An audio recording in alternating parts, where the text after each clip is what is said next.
Okay, book दीजिए। सुभाषितानि।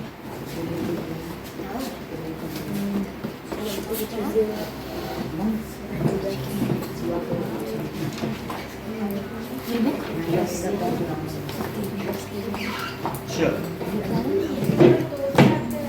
First and second ना? Yes sir. सुभाषितानि।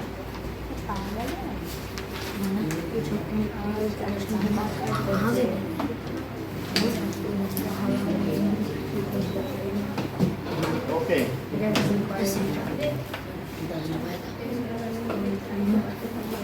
अच्छी बातें। सुभाषितानि।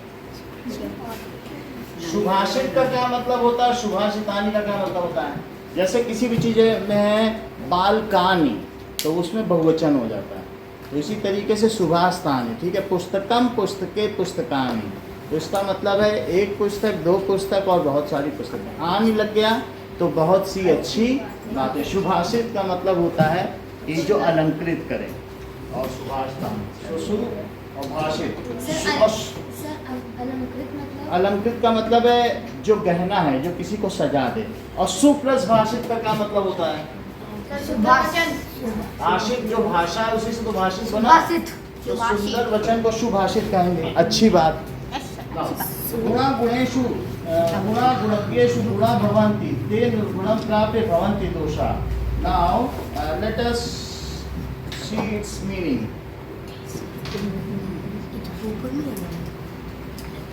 Class 8 chapter 1 Sanskrit Hindi.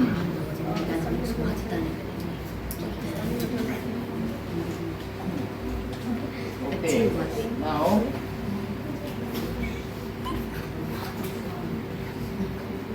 गुणा गुणज्ञेषु गुणा भवन्ति। सो इसका मतलब है कि देखो, गुणा गुणज्ञेषु गुणा भवन्ति, जो गुण है होते हैं वो किसी गुणी व्यक्ति के पास आने पे, गुणज्ञेषु गुणज्ञेषु गुणी व्यक्ति के पास आने पर गुण रहते हैं।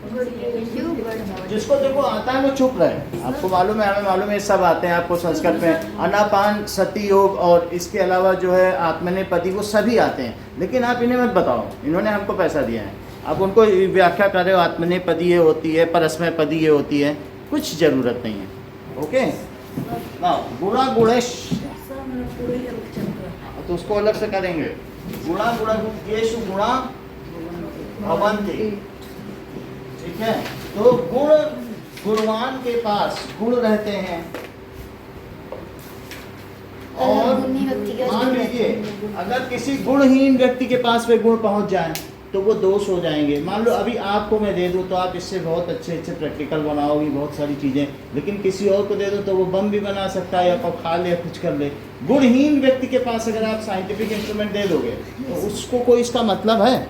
या किताब भी दे दोगे तो बहुत समोसा ही खाने लग गए पर्चे पे, तो वो दोष हो जाते हैं। लेकिन यदि गुण गुणवान व्यक्ति के पास है, अच्छी चीज़ें हैं, अच्छी चीज़ें, धन है धनवान व्यक्ति के पास, तो वो दान देने लग जाए। और धन, अगर धन वो ऐसे व्यक्ति के पास है जो उसका वो नहीं चाहता, तो बंदूक तमंचा खरीद लोगों को मारने के लिए। तो पैसा वही है, लेकिन अच्छे व्यक्ति के पास वो समाज के कल्याण के लिए है। लेकिन खराब व्यक्ति के पास वो होगा तो क्या होगा? समाज का नुकसान हो जाएगा। तो गुण, इसका मतलब क्या है कि गुणवान व्यक्ति के पास गुण रहते हैं, के पास गुण रहते हैं। इसका मतलब भवन्ति का क्या मतलब होता है? रहते हैं। और गुणवान व्यक्ति के पास, गुणज्ञेषु का मतलब है गुणवान व्यक्ति के पास गुण रहते हैं। और इसके अलावा ते निर्गुणम प्राप्य भवन्ति दोषा, ते निर्गुण, जिसके पास कोई गुण ही नहीं है, गुणहीन के पास, that is propertyless virtueless, who is not having any kind of skill, so that is skillless person, unskilled person. If these virtues goes to unskilled person, then they are spoiled. वे क्या हो जाती हैं? बेकार हो जाती हैं। वर्च्यू का मतलब गुण, whatever properties we are having, attributes we are having, so ते निर्गुणा, ते निर्गुणम प्राप्य, बात न करें, भवन्ति दोषा। सो आनव इसका मतलब बताओ। ते ते वे निर्गुणम। सर बिना गुण के। बहुत अच्छा। वे बिना गुण वाले के पास जाने पर, के पास होने पर दोष हो जाते हैं। जैसे रावण अहंकारी था, उसके पास बहुत सारा ज्ञान था, लेकिन वो अपने पूरे कुनबे को ही उसने खराब कर दिया, पूरा मारा गया, तो दोष हो जाते हैं। तो सबसे पहले हमें एक अच्छा व्यक्ति बनना है समाज का, तब हम किसी भी गुण को बरत पाएंगे। और अगर हमारे मन में कुछ ऐसा है, अच्छे नागरिक नहीं है, गुड सिविक्स नहीं है, तो फिर हमारे पास अच्छे गुण, हम तुम्हें बहुत तेज बना दें जिला टॉपर। आपको मालूम है बहुत सारे ऐसे स्कॉलर्स हैं जिन्होंने वो अमेरिका के ट्विन टावर्स में बम गिरा दिया, तो उनके दिमाग में ही गलत था, उन्होंने शिक्षा का गलत इस्तेमाल किया कि नहीं। इसी तरीके से जो अल्फ्रेड नोबेल थे, उन्होंने क्या किया, दैट इज़ एटम बम बना दिया। तो अगर अभी नोबेल प्राइज़ दिया जाता, बाद में उन्हें अपनी बात का पछतावा हुआ कि ये क्या किया। तो उन्होंने एक बार प्राइज़ नहीं दिया गया, उन्हीं के नाम पे नोबेल प्राइज़ चला। फिर उन्होंने कहा कि तो हमने बड़ा गलत कर दिया, अब जो विश्व की शांति के लिए काम करेगा, मेरी सारी चैरिटी का पैसा उससे दिया गया। तो उनको ये बात है पता चली। एक बार उन्होंने गलती से नकली बोल दिया कि मैं मर गया हूँ, तो देखूं दुनिया पे क्या रिएक्शन पड़ता है। तो अगले दिन हेडलाइन आ गई कि दुनिया में बम बनाने वाला आतंकी मारा गया। उन्हें इस बात का बहुत पछतावा हुआ। देखो, हमने साइंस पढ़ी और दुनिया के लिए जो है एक डिस्टर्बेंस का कारण बन रहा हूँ, तब उन्होंने अपना रास्ता। बात समझ में आ गई। तो यहाँ पर अगली बात क्या है, सुस्वादुयोता प्रभवन्ति नद्या। सुस्वादुयोता,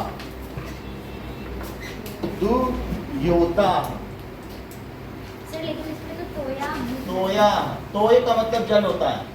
पत्रम पुष्पम फलम तोयम प्रभुम समर्पयति। जो पत्र या पुष्प या फल या तोय को ईश्वर को तोय का मतलब जल होता है। तो दैट इज प्रभवन्ति, वो क्या हो जाते हैं, नद्या।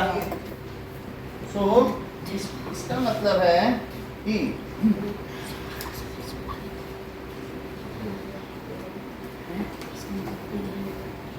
दैट इज सुस्वादुतोया प्रभवन्ति नद्या समुद्रम आसाद्य भवन्त पेया। तो सुस्वादु, बड़े स्वाद वाला जल नदी में बहता है, और फिर वो बाद में समुद्र पे मिल जाने पे खारा हो जाता है। वही पानी है, लेकिन नदी के पास है तो मीठा है, और समुद्र में मिल गया तो क्या हो गया, खारा हो गया। सुस्वादु का मतलब पीने योग्य, पीने योग्य नहीं, पीने योग्य पानी है ना, सुस्वादु। और तोया का क्या मतलब है, जल। जल। सुस्वादु योगा प्रवंति मतलब बहता है नदी में, नदी में बहता है कि नहीं। और फिर उसके बाद क्या हो जाता है, समुद्रम आसाद्य। समुद्रम आसाद्य में संधि है, समुद्र मासाद्य।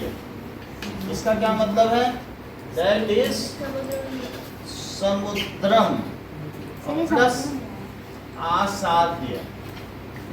समुद्र में गिरने पर आपूर्यमाणम अचल प्रतिष्ठम समुद्र महापा प्रविशन्ति तद्वत् कामायम प्रविशन्ति सर्वे शांति नाप्नोति न काम कामी। यानी कहा गया है, अचल प्रतिष्ठा वाले समुद्र में हजारों नदियां गिर जाने पर भी उसका तल नहीं बदलता। उसी प्रकार कामना रहित व्यक्ति में सभी कामनाएं उसी प्रकार से शांत हो जाती हैं। ऐसा गीता के दूसरे अध्याय में लिखा गया है कि नहीं। तो यहाँ पर भी क्या है, समुद्र में आने पर समुद्रम आसाद्य। और फिर क्या हो जाता है, भवन्त्य अपेया। सर मतलब पीने योग्य नहीं है। तो भवन्त्य पेया, इसके भी संधि विच्छेद है। इसका मतलब है भवन्ति और प्लस क्या है, अपेया, यानी जो न पीने योग्य हो। एक होता है पोर्टेबल वाटर और एक होता है नॉन पोर्टेबल वाटर। पोर्टेबल का क्या मतलब है, पीने योग्य, और नॉन पोर्टेबल पीने योग्य नहीं। तो समुद्र में गिरने पर वही जल न पीने योग्य हो जाता है। पीने योग्य जल नदी में बहता है, और समुद्र में आसाद्य का मतलब गिरने पर वही जल न पीने योग्य। ठीक है। समुद्र में गिरने पर वही जल न पीने योग्य हो जाता है। तो गुण अच्छे व्यक्ति के पास ही ठीक रहते हैं। योग्य हो, जैसे तुम KV2 में जाते हो, बहुत सारे लोग आप में से KV2 में भी होंगे, तो उसमें जाते ही सबसे पहले श्लोक लिखा है उदेति सविता रक्तम रक्तम अस्तमेव च संपत्तौ च विपत्तौ च माता में। तो देखो ये बोला, यानी उगता हुआ सूर्य भी लाल है और अस्त होता हुआ सूर्य भी लाल है, और उसी प्रकार से संपत्ति और विपत्ति में महान पुरुष एक जैसे रहते हैं, है कि नहीं? पहला ही सबसे साहित्य संगीत कला वीणा साक्षात पशु कुक्ष विषाणहीना, जिसमें न साहित्य है, न संगीत है, न कला है। तो साहित्य, संगीत, कला विहीना, जो किसी पुस्तक को नहीं पढ़ा है तो क्या साहित्य भी नहीं है?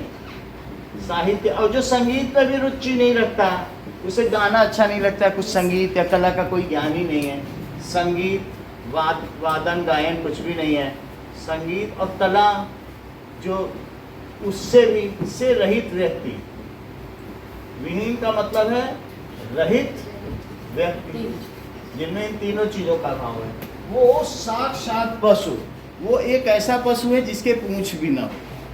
साक्षात पशु कुक्ष विषाणहीना, तो जिसके पूंछ और सींग ना हो। सींग भी ना हो। साक्षात पशु कुक्ष विषाण हीना, येषां न विद्या न तपो न दामम न बलम न धर्मम न गुणम न शीलम ते मनुष्य ते मर्त्य लोके भुवि भारभूता मनुष्य रूपेण मृगाश्चरण। जिनमें न विद्या है, येषां न विद्या न बलम न धर्मम, न बल है न धर्म है, न ज्ञानम न शीलम न गुणों न धर्मा, कुछ भी नहीं है, ज्ञान भी नहीं, शील है। ते मर्त्य लोके, वे इस धरती पर भार स्वरूप हैं और मनुष्य के रूप में जानवर की तरह घास चरते हैं। है वही बात कि नहीं? दोनों श्लोक एक हुए कि नहीं? तो वो साक्षात पशु कुक्ष विषाणहीना, वो साक्षात किसके समान है?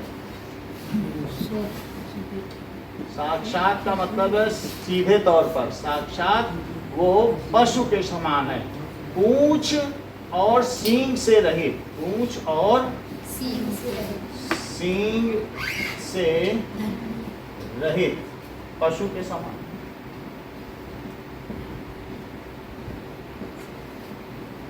समान है, जिसमें कोई ज्ञान नहीं है, उसका कोई मतलब नहीं है।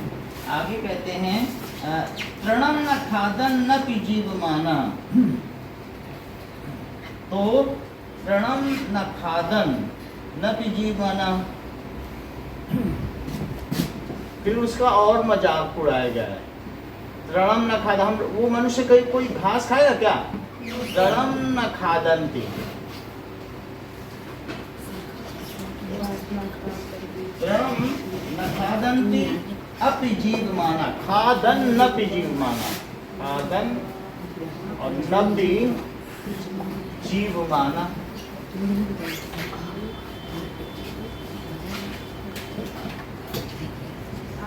इसका मतलब है कि वे मनुष्य घास तो नहीं खाते। पहले तो बोल दिया पशु के समान है, और ये कितनी बड़ी बात है, देखो घास भी नहीं खा रहा है। वे मनुष्य घास तो नहीं खाते और फिर भी जिंदा है।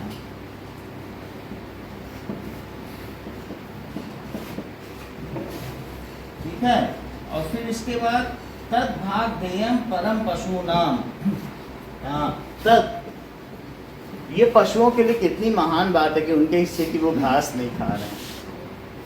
तद भाग देयम परम पशु नाम,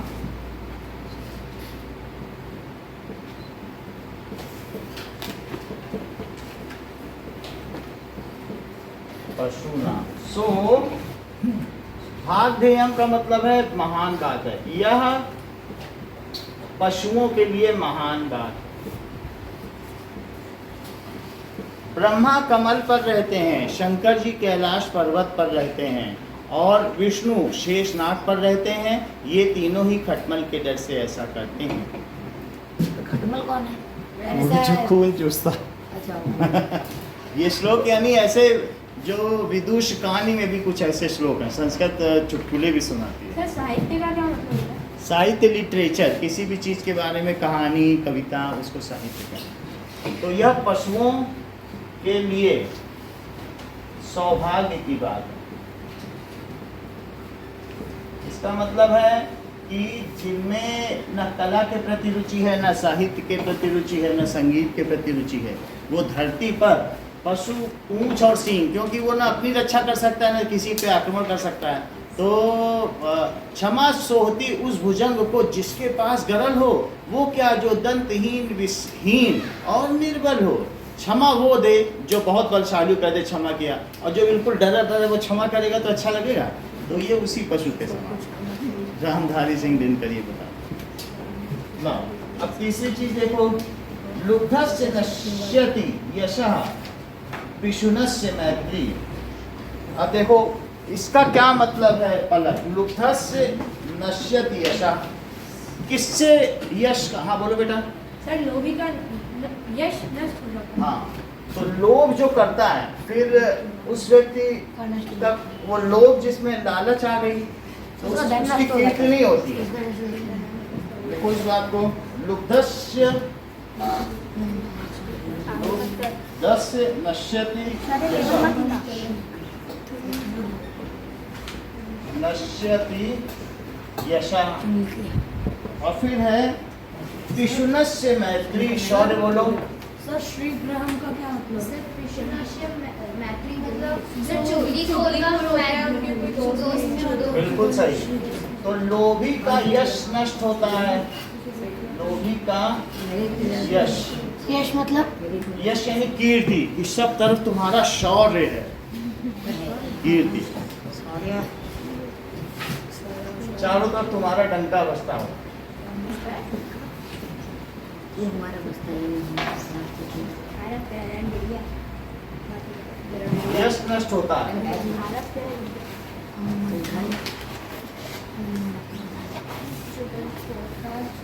उसी तरीके से दोस्ती नष्ट होती है।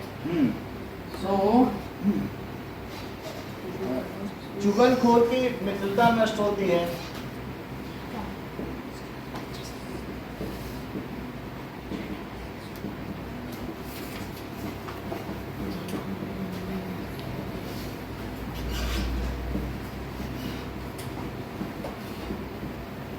ये तीसरा क्या कह रहा है, नष्ट क्रियस्य कुलम अर्थ परस्य धर्मा, जो अक्रियशील है। इसका मतलब है नष्ट अक्रियस्य, ये दो चीजों से मिलकर बना है, क्योंकि नष्ट से भी बना है और प्लस अक्रिय, कामचोर का जो बिल्कुल चारपाई में ही पड़ा है। तो आलसी का कुलम अर्थ परस्य, तो उसका क्या होता है कि कुलम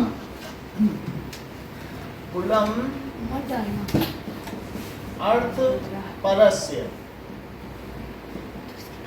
ओके, तो कुलम अर्थ परस्य धर्म मतलब अभी बता रहे हैं। तो यहाँ पर बताया गया है कि आलसी का कुल नष्ट हो जाता है। यानी आलसी का क्या नष्ट हो जाएगा बोलो। अगर तुम आलसी हो तो तुम्हारे बच्चे बेकार हो जाएंगे, वो कहीं पढ़ लिख नहीं पाएंगे, क्योंकि तुम्हारे पास पैसा नहीं होगा उन्हें पढ़ाने लिखाने। ठीक है, वीर भोग्या विसुंदरा, जो वीर हैं ये धरती उन्हीं के द्वारा भोगे जाने योग्य है। क्या आलसी और कामचोरों के द्वारा भोगे जाने योग्य?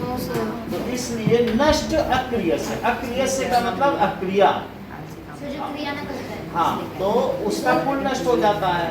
और अक्रिया का मतलब आलसी, तो आलसी का क्या नष्ट हो जाएगा, आलसी का कुल नष्ट होता है। आगे फिर उसका कुल अच्छा नहीं होगा। और जो परिश्रमी है बोले वो बड़े मेहनती थे, देखो आज उनके बच्चे ये कर रहे हैं, नहीं कुल ये तो कोई नहीं बोलता, बड़े आलसी थे देखो बच्चे ये, कुल और नष्ट होता है। कुल नष्ट हो जाता है। और इसके अलावा सर उसमें लास्ट में धर्म भी तो धन को अधिक महत्व देने वाले का अर्थ परस्य धर्म, तो जिसके लिए अर्थ धर्म से ऊपर है। देखो एक है कि तुम्हारे पास धर्म है और एक अर्थ है, पर का मतलब श्रेष्ठ है।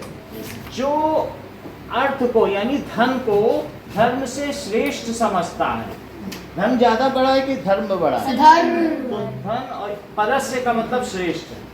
जो तो सबसे बड़ा। हाँ, अगर मतलब ऐसा व्यक्ति जो धन को बड़ा कहता है, अरे धन तो बाद में कर लेंगे, मारो पीटो, इनका पैसा लूटो पहले, उसका क्या नष्ट होता है? अभी लाइन बताया गया। तो ठीक है, तो धन को अधिक महत्व देने वाले व्यक्ति का धर्म नष्ट हो जाता है। धन देखो, जिसके लिए धन श्रेष्ठ है उसका धर्म नष्ट होता है। परस्य सिर्फ इतना ही लिख देना कि धन जिसके लिए श्रेष्ठ है, उसके पास फिर धर्म थोड़ी ना रह जाएगा, धन रह जाएगा।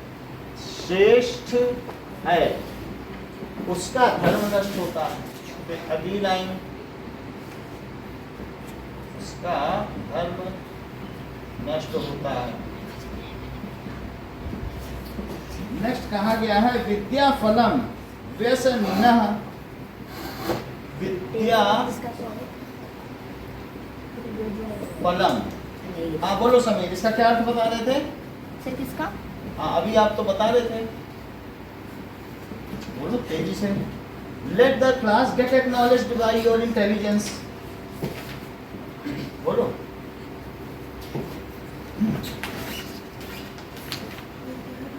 सर निज नित्य है क्या मतलब? बता रहा हूँ।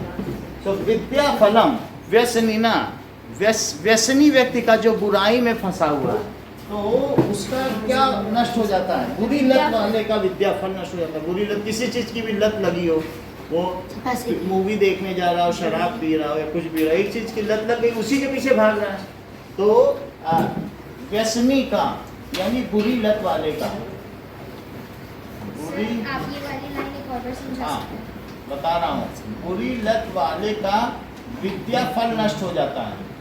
आपको मालूम है विद्या फल, जैसे मुझे विद्या ना मेरे पास है और उसकी वजह से मैं आपको पढ़ाता हूँ और उसकी वजह से मुझे पैसा मिलता है, तो फल मिल रहा है कि नहीं? लेकिन मेरे कुछ ऐसे दोस्त हैं, उन्होंने कहा चलो आज शराब पीते हैं। हमने कहा नहीं, देखो बुरी लत अगर मेरी हो जाएगी तो मेरी विद्या ही नष्ट हो जाएगी, क्या फिर मैं ये सब चीज़ें पढ़ पाऊँगा क्या? तो इसलिए विद्या, जो बुरी लत में फंस गया, या मैं सिनेमा ही देखूं पूरा दिन या कोई भी चीज़, और भी कोई कई लत होती हैं किसी, तो उसमें हम अगर पढ़ जाएंगे, सिगरेट पीने लगे, तो पढ़ाई मेरे ज्ञान, क्या सरस्वती मेरे ज्ञान आएंगी? काम नहीं आएंगी। तो बुरी लत वाले का क्या नष्ट होगा बोलो? विद्या फल। विद्या उसके पास फिर नहीं रुकती है, विद्या चली जाएगी। बुरी लत अगर आ गई तो विद्या रुकेगी क्या? तो बुरी लत वाले का विद्या फल नष्ट होता है। बोलो समझ में आ गया? Yes, sir. नष्ट होता है।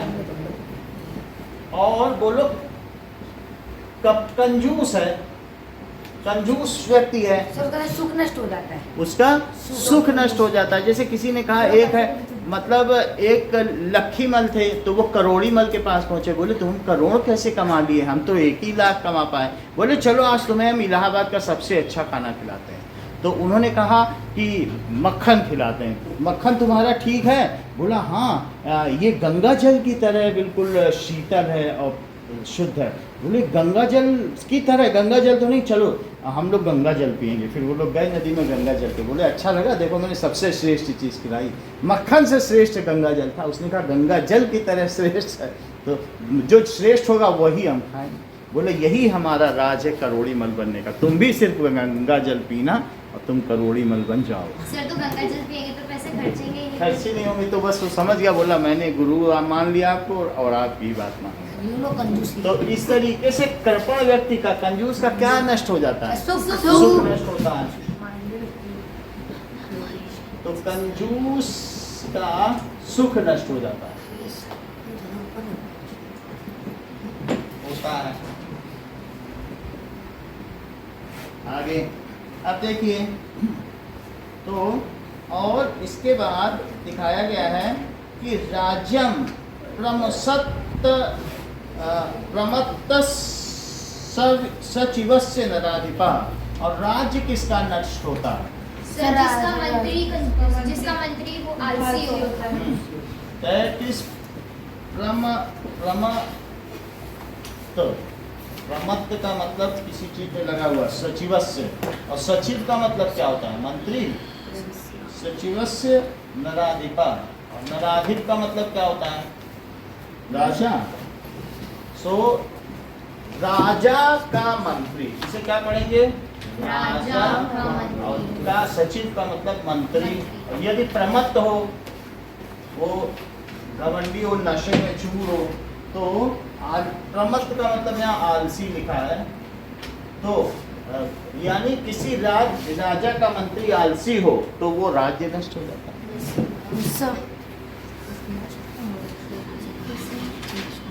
राजा का मंत्री हो, का मंत्री आलसी हो आलसी हो तो उसका राज्य तो राज्य नष्ट हो जाता है।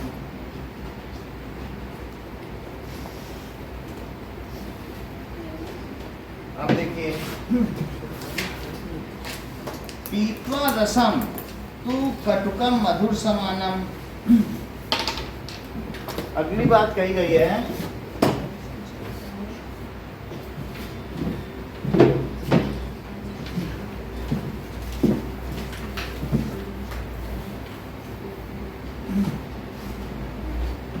कि पीत्वा रसम तु कटुकम मधुर समानम। यानी कहा गया है कि अगर कड़वे रस को भी पीकर, जैसे फूल को खाओगे तो उसमें हल्की कड़वाहट होगी, फूल में मीठापन नहीं होगा, लेकिन उससे वो शहद बना लेती है मधुमक्खी की नहीं। तो कटुक रस को पीकर भी वो मधुर समान, शहद के समान बना लेती मधुमक्खी।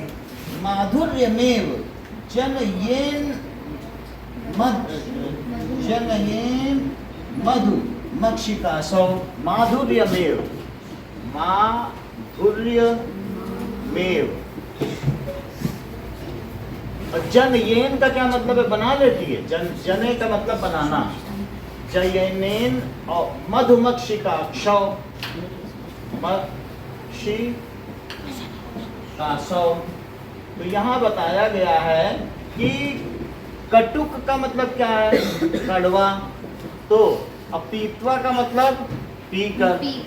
तो कड़वा रस पीकर सर जैसे मधुमक्खी है सर मीठा रस बनाती है, पीकर मधुमक्खी मीठा रस बनाती है। मक्खी माधुर्यमेव, तो माधुर्यम एव। ठीक है सर कैसे आप इसको एक और अभी बता रहा हूँ। समझ नहीं आता। और कटुक और कड़वा और मीठा, अगर उसे कहीं मीठे फूल का रस भी मिल जाए और कड़वे फूल का रस मिल जाए तब भी वो मीठा ही शहद बनाती है। तो कड़वा रस पीकर या मीठा रस पीकर, मीठा कड़वा कोई भी पी सकती है, वो कड़वा भी मिलेगा तो कड़वा पी लेगी, और या फिर मीठा रस पीकर शहद बनाती है। और जनयेन का मतलब है बनाती है, और माधुर्यमेव का मतलब है मीठा ही, माधुर्यम एव। सो मधुमक्खी कड़वा या मीठा रस पीकर जो पाश्चर जो पीती है उसको क्या कहते हैं? Pasture. So after accepting pasture it is getting converted by bee into that is honey. So मधुमक्खी कड़वा या मीठा रस पीकर समान रूप से कैसा होगा? कैसा रस बनाएगी? मीठा रस बनाती है, उसको इससे फर्क नहीं पड़ता, रस बनाती है। बोले अर्जुन से श्री भगवान, सुनो गीता का ज्ञान, सुनो गीता का ज्ञान। सुख दुख हानि लाभ दोनों में जो सम है, पाने में ना हर्षित न खोने का गम है, योगी द्वंद्वों में रहता समान। ये है गीता का ज्ञान, ये है गीता का ज्ञान। सुख दुख हो तब भी हम समान हैं, हमें पता ही नहीं चले हमारे से कि हमारे घर में डेथ हुई है कि जन्म हुआ है। जब व्यक्ति समान होता है वो उतना ही महान होता सर है। तो उसी तरीके से कड़वा और मीठा रस पीकर भी मधुमक्खी क्या करती है, मीठा ही रस बनाती है। हाँ। सर हर्षित का मतलब हर्षित, प्रसन्न होना, सुखी, खुश होना, इतनी बात समझ आ गई। समान रूप से मीठा रस बनाती है। अब देखो आगे क्या बताया, संतस तथैव सम सज्जन दुर्जना नाम। और संत भी क्या समान रहते हैं, सज्जन हो या दुर्जन दोनों के साथ बर्ताव करने में वो हमेशा धैर्यशील रहते हैं। Yes, sir. तो संतस तथैव, what does it mean by संतस तथैव? यहाँ एक तरीके की संधि है, इसका मतलब है कि संतः और प्लस तथैव और प्लस तथा और प्लस एव, ये तीन चीज मिलके बना है संतस तथैव। सो संत उसी प्रकार से, संतस तथैव सम सज्जन दुर्जना नाम। आयुषी, इसका क्या मतलब है? सम सज्जन दुर्जना नाम, बोलो बेटा। जैसा आयुषी ने बताया कि सज्जन अच्छे लोगों और दुर्जनों के साथ, दुष्ट लोगों के साथ, दुष्ट लोगों के साथ सम है। सम का क्या मतलब है? समान बर्ताव करते हैं। सो समान बर्ताव करते हैं, ठीक है। तो संत सज्जन और दुष्ट लोगों के साथ उसी प्रकार से समान बर्ताव करते हैं। और श्रुत्वा वचा मधुर सूक्त रसम सजंती, श्रुत्वा उनको सुन लेते हैं और सूक्त के मधुर वचन कहते हैं। Yes, sir.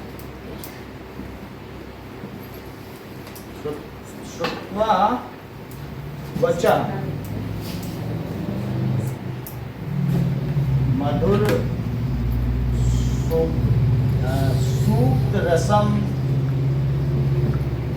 सृजंती। तो इसमें क्या कहा गया है कि उसी प्रकार संत लोग अच्छे और बुरे लोगों के वचने को सुनकर मीठे सूक्त के रस का निर्माण करते हैं। श्रुत्वा का क्या मतलब है? सुनकर। वो कैसे भी शब्द सुने, उन्हें कोई गाली दे, अच्छी बात बोले, उनके मुंह से मीठा ही निकलेगा। यही भगवान बुद्ध की बात है। तो उनके पास वो आ गया अंगुलीमाल, वो हर एक को मार कर उसकी अंगुली की माला पहनता था, लेकिन वो उनके पास आके उनके तेज से ऐसा मोहित हुआ कि सिर्फ चरणों में ही सीधा गिर गया। तो उनके संपर्क मात्र से ही व्यक्ति बदल जाया करते हैं। उनके पास शेर भी बैठते थे, बुद्ध के पास जंगल में करते थे, वहीं बकरी भी बैठी रहती थी, और न शेर बकरी को नहीं खाता था। ये उनके अवरा का प्रभाव था। तो ये चीज दिखाई गई कि संत उसी प्रकार से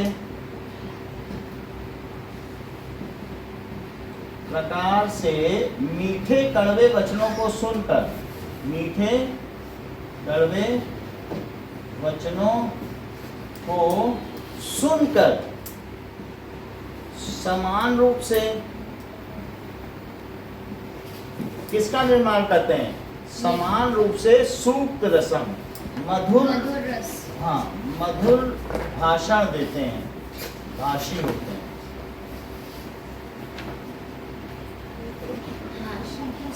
अच्छे बोलने वाले। सर्वोपनिषदों गावो दोग्धा गोपाल नंदना और पार्थो वत्स सुधीर वक्ता तेषाम गीतामृतम महत। सभी उपनिषद अगर गाए हैं तो दूध देने वाले उनको कौन है? गोपाल नंदन कृष्ण है। और दूध पीने वाला बछड़ा कौन है? वो कृष्ण है। और दूध गीता का अमृत। सर वो अपने सुनकर समान रूप में लिखते हैं, डायरेक्ट से लिखते हैं। समान रूप से मधुर भाषी होते हैं। इसमें क्या लिखो? समान रूप से मधुर भाषी। अगला पढ़िए। विहाय पौरुषम यो ही देवमेवावलंबते। विहाय पौरुषम, इसका क्या मतलब है?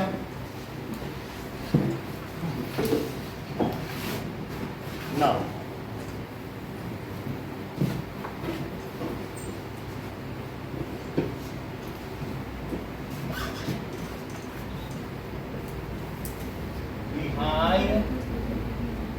पौरुषम यो हि देवमेवावलंबते। यो हि देव मेवावलंबते।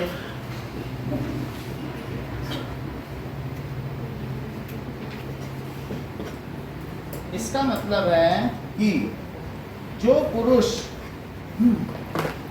विहाय पौरुषम मेहनत को छोड़कर, विहाय का मतलब छोड़कर, और मेहनत को छोड़कर, और देव का मतलब भाग्य, और अवलंबते का मतलब सहारे रहते हैं। जो भाग्य खटिया पे बैठे हैं, बोला भाग्य ने चाह देख रहा है कि मैं करोड़पति बन जाऊंगा, थोड़ा लेट लेता हूँ, हो सकता है अरबपति बन जाऊं, हो सकता है बिलियनर भी बन सकता हूँ, ऐसे मन में सोचे और लेटे हैं।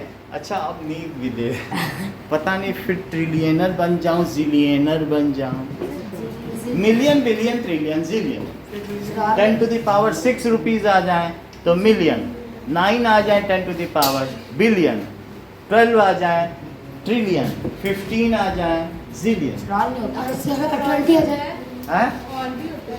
और भी होते हैं बहुत सारे। सर अभी तक कोई जिलेनर है? तो जो पुरुष मेहनत को छोड़कर भाग्य के सहारे बैठे हैं, क्या लिखो? जो मेहनत को छोड़कर भाग्य के सहारे, मेहनत पौरुषम को, मेहनत को छोड़कर, परिश्रम को छोड़कर, भाग्य के सहारे बैठते हैं। हाँ, भाग्य का सहारा लेते हैं। अवलंबन लेना का मतलब सहारा लेना, सहारा लेते हैं। उनका क्या होगा?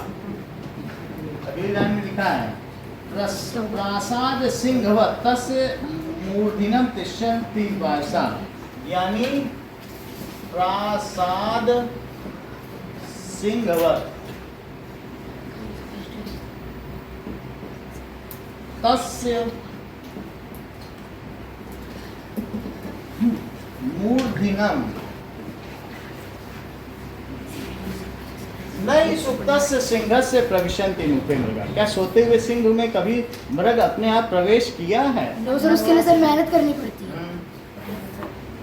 सर इसका मतलब सोते हुए सिंह सो जाएगा तो अभी हिरन आएगा मेरे मुंह में भूख मिटा देगा। ऐसे नहीं होता, शेर सो रहा उसको मुंह में आ जाएगा।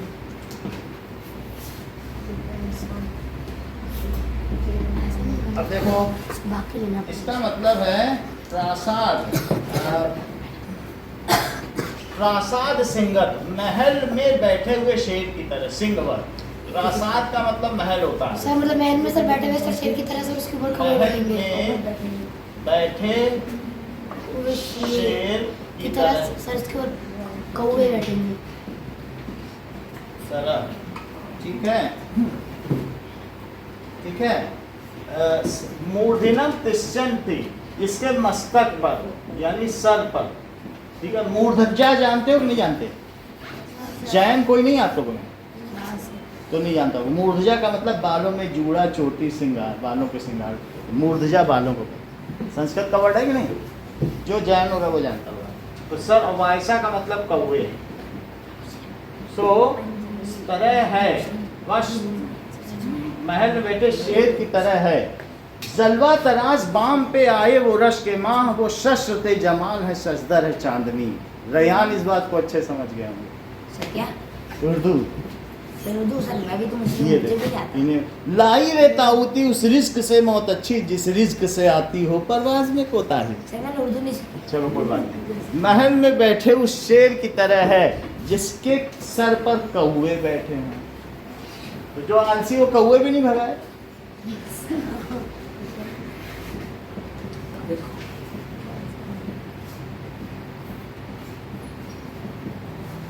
तो जो भाग्य के सहारे अगर रहता है, मेहनत छोड़ देता है, वो शेर की तरह है। महल में बैठा है लेकिन फिर भी उसको कौवे नोच नोच कर चुगला चुगला कर खा रहे हैं। अब देखो पुष्प पत्र फलत छाया मूल वल गल दारू भी, इसका क्या मतलब है? पुष्प पत्र फलत छाया और मूल वलकल दारू भी। दारू का क्या मतलब है? वलकल, सर लकड़ी। सही कह रहे हो। दारुही। तो यहाँ पर बताया गया है कि पुष्प, फल, पत्र। पुष्प का मतलब क्या होता है? फूल। और पत्ते, फल, ठीक है। और इसके अलावा छाया, छाया तो छाया हुई या परछाई हुई। मूल का मतलब क्या होता है? जड़, जड़। और वल्कल का मतलब है छाल होती है लकड़ी के ऊपर की जो छाल होती है ना। अच्छा, दारू भी, दारू का मतलब है लकड़ी। जैसे पेड़ के ऊपर ऐसे हाथ से खींचो तो निकलने लगता है, नहीं कपड़ी। बार। तो अब इसके अलावा धन्या मही रूहा ये शाम।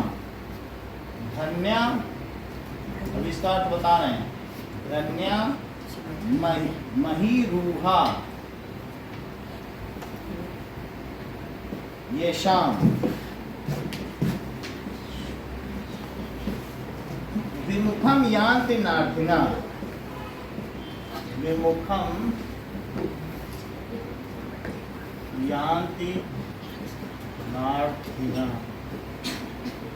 तो धन्य है वो सागवान के पेड़, इसका मतलब है धन्य है। और महीरूहा सागवान, सागवान की लकड़ी ऐसी होती है कि बहुत भारी होती है, उसको उठाओ तो बहुत वजन है और वो हाँ। और सागवान की लकड़ी तो उस सागवान के पेड़ की तरह, पेड़ की तरह। बात नहीं करिए। विमुखम यान्ति नार्थिना, ठीक है। जिसके विमुख नहीं होते हैं अर्थी लोग, जो लोग सागवान के पेड़ से जो चाहते हैं सागवान का पेड़ उनको वो देता है। पत्ते भी उसके काम के हैं, सागवान की छाल भी काम की है, सागवान की जड़ भी काम की है, किसी का मेडिसिनल यूज है। पत्तों में भी बहुत सारा काम है। इसकी ऐसी कोई चीज नहीं है सागवान की जो किसी काम ना आए। तो है सागवान का पेड़ बहुत बड़ा होता है और बहुत छायादार होता है। इंग्लिश में क्या बोलते हैं? इंग्लिश में क्या? दैट इज देखना पड़ेगा, अभी हम देख रहे हैं। सर ये मिलता कहाँ है? सब जगह होता है। अब जैसे यहाँ तो सागवान के पेड़ का पूरा काम होता है राजस्थान में। सो जिसके लाभार्थी इससे कभी विरुद्ध नहीं होते या निराश नहीं होते। विमुखम का मतलब निराश नहीं होंगे, उसको वो सब कुछ दे देगा। सर आप ये एक बार फिर से समझो, अभी बताना। लाभार्थी कभी निराश नहीं होते, निराश नहीं होते। इसका मतलब क्या है? इसका मतलब है फूल, पत्ते, फल, परछाई, जड़, छाल और लकड़ी से युक्त सागवान के पेड़ हैं। यानी हम किसी के भी किसी भी रूप में काम आ सके। हमारे पास आने वाला मांगन गए सो मर गए, मरे सो मांगन जाई, और उनते पहले उई मरे जिनमुख निकसत नाई। जो मांगने जाता है वो तो मर ही गया है, और मरे सो मांगन जाई, इसका भी वही मतलब है। मांगने जाने से पहले ही वो मर गया है। उससे पहले तो वो मर गए जिनके मुख से कहते हैं नहीं नहीं चीनी नहीं है हमारे यहाँ, तुम्हारे यहाँ कोई चीनी मांगने आया है। और तिनते पहले उई मरे जिनमुख निकसत नाई। तो कभी अगर याचक तुम्हारे यहाँ आता है तो दाता को मना नहीं करना चाहिए। समझ में आ गई बात? तो सर पहली बात तो मांगना नहीं चाहिए। अगर मांगने भी जा रहे हो मतलब मांगने जा रहा है तो जिसके पास देने का हक है वो दे दे। तो रहीम और तुलसी के बारे में बात कही गई है कि रहीम दास जी दे रहे थे दान ऐसे, और लेकिन उसके बाद उनका सर झुकता जा रहा था। तो तुलसी ने कहा कह रहीम कहसो सीखी ऐसी अद्भुत देन, ज्यों ज्यों कर ऊपर उठे त्यों त्यों नीचे ने। तुम्हारा जैसे जैसे हाथ ऊपर उठता है दान देने के, तुम्हारा सर क्यों झुक जाता है? तो उन्होंने कहा देनहार कोई और है जो देवे दिन रैन, और लोग भरम मुँह पर करें ताते नीचे नैन। लोग सोच रहे हैं मैं कर रहा हूँ इसीलिए मेरा सिर कर्म से झुका हुआ है, और देनहार तो कोई और है, देने वाला तो कोई और ही है कि नहीं। तो उसी तरीके से क्या लिखा गया है? वे सागवान के पेड़ धन्य हैं, इससे युक्त फूल, फल, परछाई, फूल, फल, परछाई, जड़, छाल, सब कुछ इनके पास हो, सब काम का है। छाल, ठीक है, और लकड़ी, लकड़ी भी बहुत महंगी। ओके, लकड़ी और से युक्त सागवान के पेड़ धन्य हैं।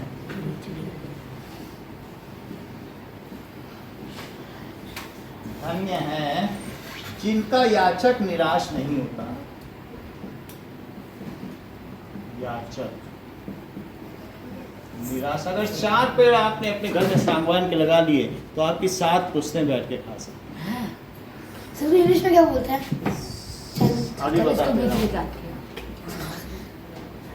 सर बीज किस तरह सस्ते आते कि महंगे आते 30 साल में वो हो जाता है सागवान। हमें मतलब 7 जनरेशन 7 जनरेशन खा सकते हैं। कितना कमाते हैं? सर नर्सरी को करना चाहिए। हाँ?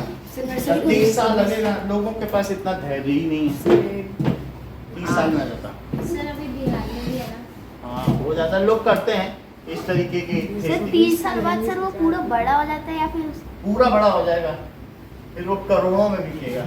करोड़ों में एक पेड़। अब देखो, वो भी जमीन तुम्हारी, वो पेड़ काट के ले जाएगा उसका करोड़ Yes. रुपए। अब जरा देखिए, चिंतनीया ही विपदाम,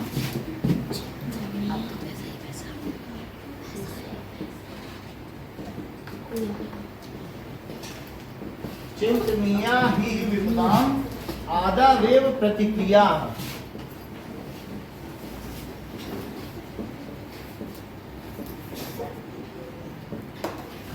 न कूप खननम युक्तम प्रदीप्ते वहीना ग्रहे। न कूप खननम, कूप खननम का मतलब है कुआं खोदने से। युक्तम प्रदीप्ते,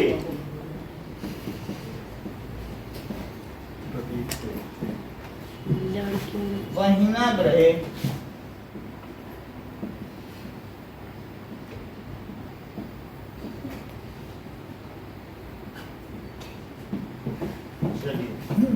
तो चिंतनीया विपदाम आदाव एव प्रतिक्रिया, यानी विपदाम आने से, विपत्ति के आने से, आदाव एव विपत्ति के आने से पहले ही प्रतिक्रिया सोच लेनी चाहिए, उसका हल सोच लेना चाहिए। कि तुम सोचो मेरे घर में अगर आग लग जाए, तुम 4 बाल्टी पानी रखो तो कोई हर्ज नहीं है। तो ऐसे तुम सोचो चोर आएगा तब ताला लगा लेंगे, तो ये मूर्खता होगी। पहले से ही लगाओ, पहले से हल सोचो ना। तो यानी आपत्ति, इसका क्या मतलब है? आपत्ति के आने से पहले ही प्रतिक्रिया का मतलब हल सोच लेना चाहिए। अब मान लो तुमको प्यास लगी है, तब तुम कुआं खोदोगे, तो सर पहले से आपत्ति के आने से पहले। सर कल कौन सा सब्जेक्ट है? पहले कल कौन सा रहना है? हल सोच लेना चाहिए, ठीक है ना। देख लेते हैं कल जो डेट होगी उसी के हिसाब से करना हल। सर कल लास्ट है। तो साइंस हो जाएगी। लेना चाहिए, क्यों सोच लेना चाहिए? क्योंकि न कूप खननम, ठीक है, अग्निग्रहे। तो अगर मान लो वही अग्नि, यहाँ पर है प्रदीप्ते वहीना ग्रहे। वहीना का मतलब अग्नि, अग्नि, और प्रदीप्ते का मतलब है जलना। और अग्नि, अग्नि से घर जलने के बाद क्या तुम कुआं खोदोगे? No sir. सो और कूप खननम, कुआं खोदना। अग्नि से घर जलने के बाद कुआं खोदना उचित नहीं है।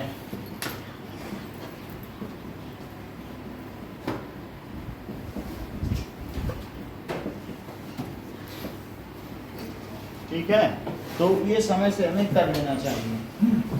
समुद्र महासाध्य, आगे क्या होगा बताइए? Fill in the blanks.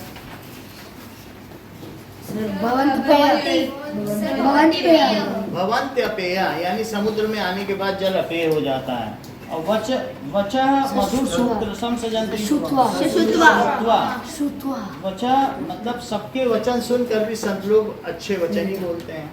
ईसा तद्भाग्यम, हाँ, यानी वो पशुओं के लिए बड़े भाग्यशाली हैं ऐसे लोग, क्योंकि उनकी घास वो नहीं खा रहे। इसके अलावा विद्या फलम व्यसनम कृपणस्य सौख्यम, तो व्यसनी का, बुरी आदत वाले का विद्या फल नष्ट हो जाता है। पौरुषम विहाय यह देव, यानी वो जो भाग्य का भरोसा ले लेता है। अवलंबते चिंतनीय ही विद्याम, चिंतनीय ही विद्याम आदाब एव प्रतिक्रिया। सो आदाब एव प्रतिक्रिया। व्यसनिना किम नश्यन्ति, यशः नश्यन्ति, जिसका यश नष्ट हो जाता है।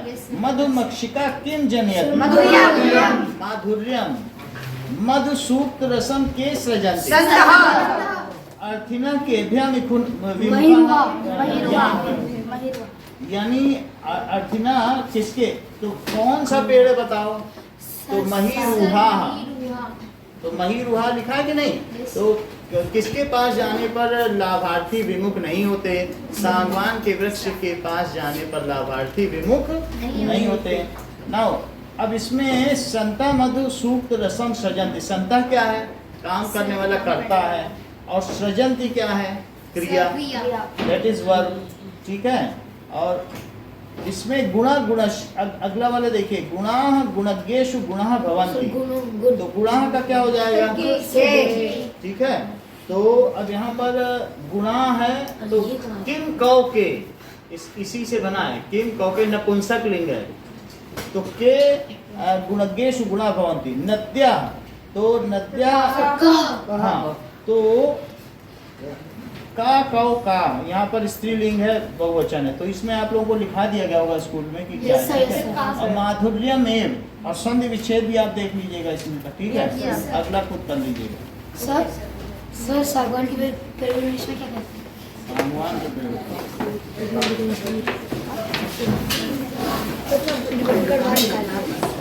सागवान का पेड़ इंग्लिश में बाहर निकाल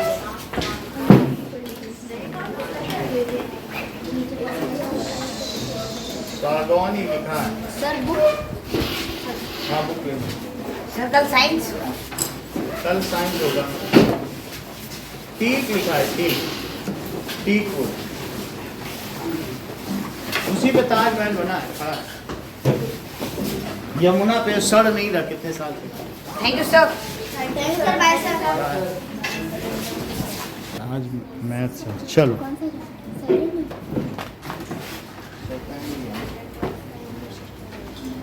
ओके, नाउ अब देखिए,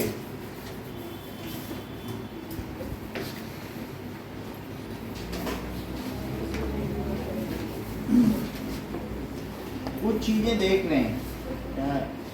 एग्जाम्पल 9 नई बुक है आपके पास, किसी के पास नई बुक है, दिखाओ खोलो।